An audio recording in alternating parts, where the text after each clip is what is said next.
I'm going to delve into our presentation as we have shared with the Parliament. It is titled Environmental Degradation, Water Pollution, Water Over Obstruction, Worker Injuries and Internal Displacement of Local Communities, a case of Sabi Star Mine in Buhera. Firstly, we have a picture that shows behind a tail dam. There is a notice, do not drink the water. The sign is put there to warn people that the water is unsafe for drinking. From the background, I'm going to pick major points. The background, Zimbabwe mining sector is the cornerstone of the country's economy, with significant contributions coming from platinum, gold, lithium, chromium, coal, and diamonds. However, mining activities can have substantial impacts on water resources, affecting both quantity and quality of water. Mining can adversely affect the environment, cause livelihoods, insecurity for local communities, and injuries, as well as health complications if it is not handled well. It is also important that the head of state, Comrade Idi Mnangagwa, declared a state of national disaster on rivers in the country. What are the issues at Sabi Star Mine? Pollution of water resources and the air. In June 2025, we made a visit. Max Mine Investments drilled one of the bores found in Umkwas village, where the mine is situated. The bore is approximately 60 meters deep within households drilled before toilets were put in place. Villagers indicated that the water turns reddish brown when left to settle in a container. Some villagers have resorted to drilling their own bores and digging wells in their backyards for domestic and agricultural uses, which they deem safe. There is a small stream that runs from the mine dump area, running through the village towards the southwest, adjacent to one of the sampled wells. The water has a pungent smell. Sampling was done on different bores drilled by the mining company, the villagers, and the wells dug by the villagers, as well as the said stream. Dust maintenance on the road is done on specified intervals of time over a section that runs for approximately 1 kilometer from the mine entrance.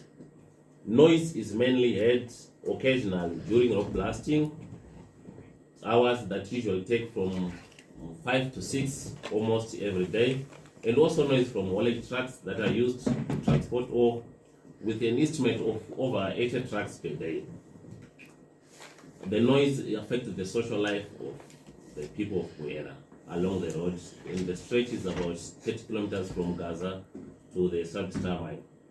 Cases of pneumonia were reported at the nearest clinic, that is Mufubu, and also Chiweshe Clinic along the way.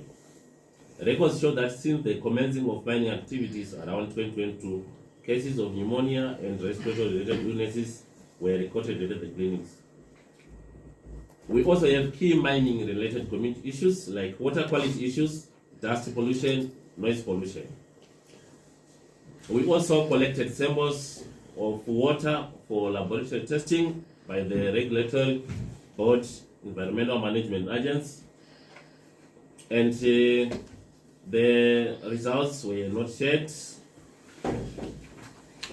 We also tabulated some coordinates for where we collected some water samples, and we also have a table that shows the results and the varying degrees of metals that were found in the water. We also just gave a look of what is also happening in other communities like Goromons, where there is also suspected pollution of Nora River, so that the community can have a broader outlook of the pollution that is happening in mining communities. We also have a case whereby the right to education is compromised because of dust pollution, we inserted a picture that shows some idle computers at Mokwasi Secondary School because they are clogged with dust, and it's now very difficult to conduct ICT lessons as we move towards ICT in Zimbabwe. We also raised the issue to do with livelihood insecurity. Mining at Sabi Star has caused internal displacement. We have 41 families that were relocated. 18 families are located within the vicinity of the mine, and 23 families were relocated to Morambinda, relocated housing scheme. People who used to have access to 5 hectares of land, which they used for agriculture, were relocated to 300 square meters at Morambinda Growth Point, and initially they were supposed to get 450 square meters. I think that anomaly was addressed. The yard they have cannot allow them to cultivate crops, and neither are they able to own a head of cattle. And also on a relocation, those who were compensated for relocation were those who had built some structures. So those other adults who had no structures were not compensated, which means even if they were married, they no longer have land. They have lost their land, they have lost their livelihoods, they have lost their identity, they have lost their culture. The relocation model requires review. By virtue of these communities staying in communal lands where there are no title deeds, discovery of any minerals render them vulnerable to forced internal displacements. Communal lands and reserves were created during the colonial period, and Zimbabweans were placed there while white settlers enjoyed the good agricultural soils. As if that was not enough, today they are pushed out of these areas where they have developed coping mechanisms, established livelihood opportunities, and built communal relationships. We also showed the houses in Morambinda, the 300 square meters to 350 square meters, where families are now settling. We also inserted a picture that shows some water walls there in Morambinda, especially during the wet season. Then also issues to do with injuries, illnesses, and the lack of safety at the workplace. We have some workers who were permanently disabled through working at the mine, and they did not get compensation. We have a guy who also endured injury on his leg since 2023, and the leg is not healed. I think through the public hearing we can see that guy. And we also have that guy who lost 4 fingers and is now only left with a thumb. I think on the public hearing we are going to see those guys in the fields. I think the issue of occupational safety and health needs a look. Then the absence of value addition of the mineral at local level. Lithium is carried as ore and exported out of the country.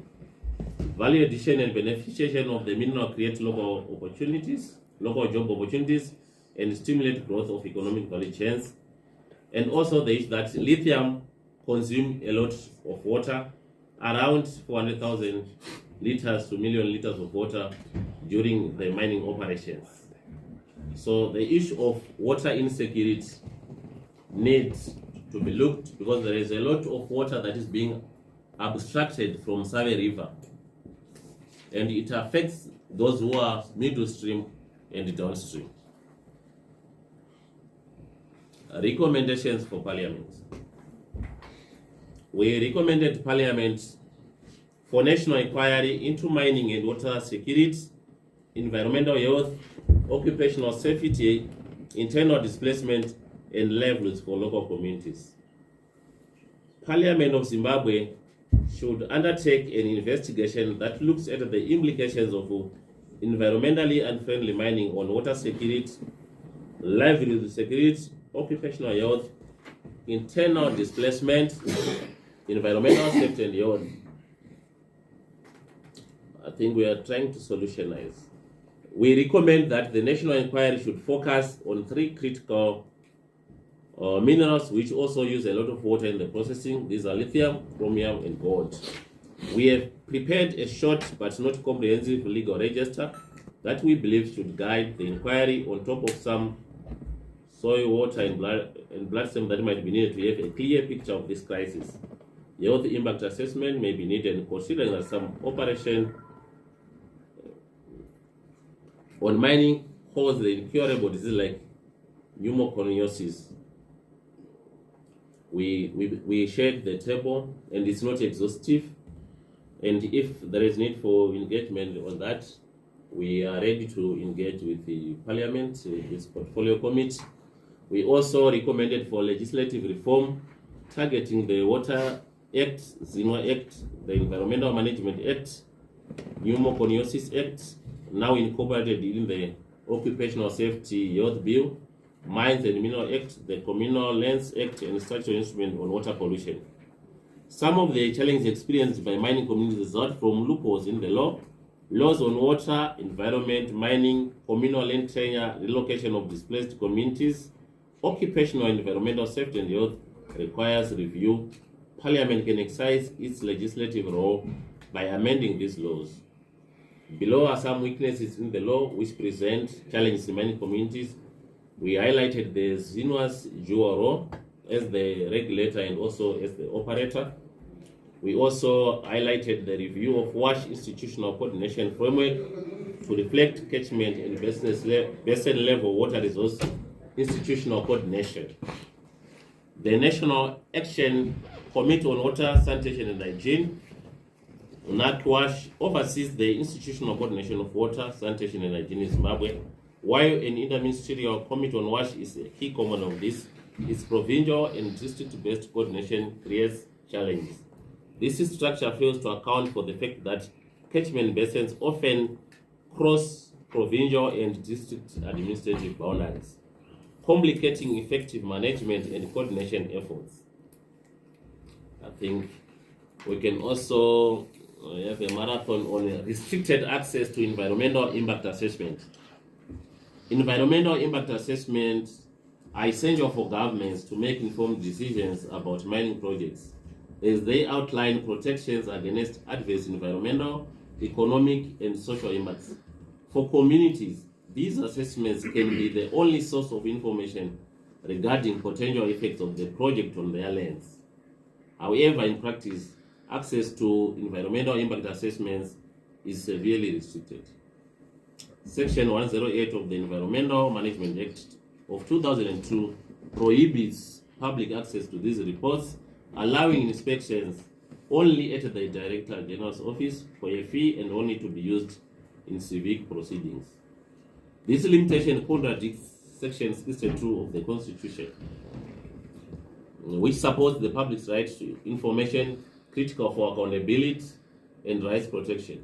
Additionally, Section 73 of the Constitution guarantees citizens' environmental rights, enforcing the need for transparency. Section 8 restriction, therefore, unconstitutional, therefore needs urgent revision. And also is to do with the EIA consultant accreditation. I think the consultant is hired by the company that pays. So there is a possibility of conflict of interest.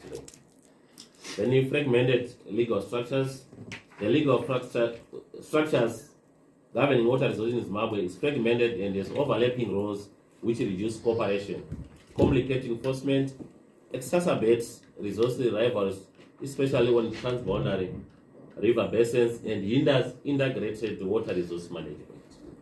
A critical issue in water resource management is the establishment and enforcement of water quality standards, which currently covered both by the EMAS mandate and catchment candles.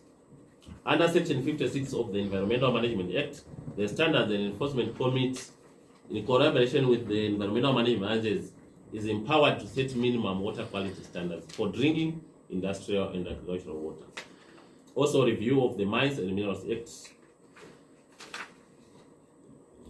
Section 193 of the current Mines and Minerals Act establishes that private water may be taken free of charge. However, the revision of the 1976 Water Act through the current Water Act has removed what is currently stated as private water in the Mines and Minerals Act. The issue of use of water in mining can be resolved by the Mines and Minerals Bill. Clause 93 of Bill subjects use of water in mining to provisions in the Water Act, Chapter 20, Section 24. Clause 286 of the bill prohibits damage on rivers, lakes, dams, reservoirs, land under cultivation, and prohibits cutting indigenous wood for any other purpose than those authorized by specific provision of the bill. Then a review of the Communal Lands Act. I think the Communal Lands Act is disempowering rural areas. There is need to review it so that the rural people can also have a strong tenure system of their lands.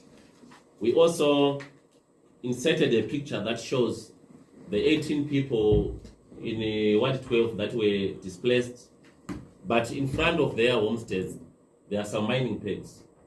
I think it's an emotional issue that puts fear on them that they might face a second relocation and that their homesteads might not be theirs, because the mining pegs reflect that it's a mining territory, but they were replaced by the mine. Review of legislation on occupational safety and health, particularly the Pneumoconiosis Act. I think it's a structural weakness and it needs alignment with the NASA Act and the Labor Act so that workplace safety and health committees are strengthened. And also the review of the statutory instrument on water pollution. We also recommended the issue to do with lithium supply chain. As a country, we can widen our export markets. What are the destinations for our critical minerals or our lithium?